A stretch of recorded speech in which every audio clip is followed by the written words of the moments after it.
सबसे पहले आप सभी को प्रणाम करता हूँ और जो कविता मैं आपको सुनाने जा रहा हूँ, चूँकि यह मेरी पहली रचना है, इसलिए आपका विशेष आशीर्वाद और स्नेह चाहता हूँ। विचार जब दबे पांव दिल में उतरती है और शब्दों का रूप लेकर अभिव्यक्त होती है, तब कविता अपना रूप लेती है। संप्रेषण की विभिन्न विधाओं में कविता उन्मुक्तता देती है। इस कविता में मैंने एक ऐसी महिला, एक ऐसी स्त्री के मन को महसूस करने का प्रयास किया है जिसकी शादी हो गई है। शादी के बाद वह अपने मायके को, अपनी माँ को कैसे याद करती है, इसे समझने की एक छोटी सी कोशिश है। मातृशक्ति को प्रणाम करते हुए निवेदन कर रहा हूँ, सुनिएगा। एक बार वापस आओ ना माँ, मुझे भी अपने मायके आना है। घर वही, दीवार वही, भैया भाभी का प्यार वही, फिर भी तुम्हें बहुत कुछ बताना है। एक बार वापस आओ ना माँ, मुझे भी अपने मायके आना है। याद है मुझे वो शाम जब दिख रही थी तुम थोड़ी परेशान।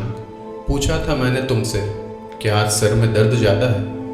तुमने कहा, नहीं बेटा, भविष्य की चिंताओं का डर सताता है। ससुराल में कैसे सारी चीज़ों को संभालोगी, कैसे सारे रिश्ते नातों को निभाओगी, यही सब सोच के मन घबराता है। गलत नहीं कहा गया है, शंका बहुत मजबूत हो जाए तो समाधान को भरमाता है।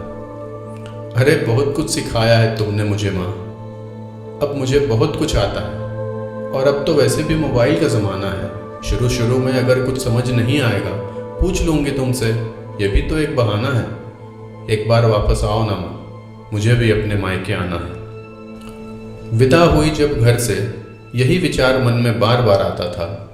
पापा दवा समय पर खा लेंगे ना, ये सोचकर मन घबराता था। जब मैं घर पर रहती थी, मेरे इतना बोलने के बाद भी कहाँ दवा नाश्ता खाना समय पर करते थे।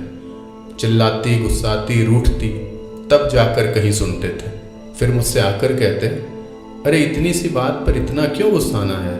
ऐसा लगता है तुझे तो अपनी माँ से भी ज़्यादा मुझ पर हुक्म चलाना है। मुझसे रूठा मत कर बेटा, तेरा प्यार ही मेरे जीवन का तराना है। एक बार वापस आओ ना माँ, मुझे भी अपने मायके आना है। नए घर में आकर सच में बहुत खुश हूँ। सभी बहुत मानते हैं, हम सभी बातें करते हैं तो लगता है कई वर्षों से एक दूसरे को जानते हैं। खुशी हो या गम सब मिलकर बांटते हैं। परिस्थितियाँ चाहे जैसी हों, सब एक दूसरे का हाथ थामते हैं।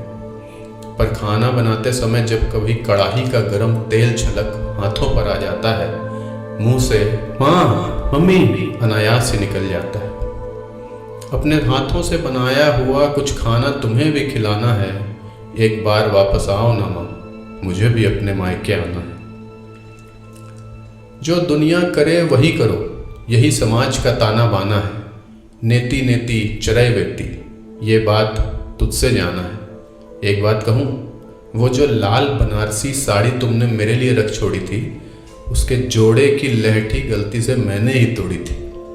उस लाल साड़ी को पहन मुझे बहुत इठलाना है।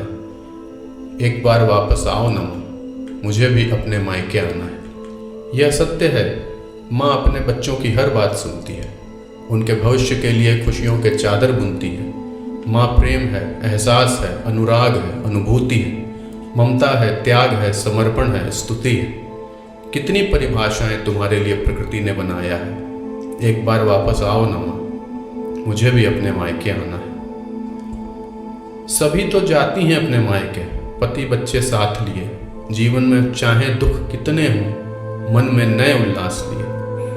कब तक फोटो से बात करूं, बहुत मन है, अब गले लगाना है। तुम्हारी गोद में सर रखकर माँ, मुझे फिर बच्चा बन जाना है।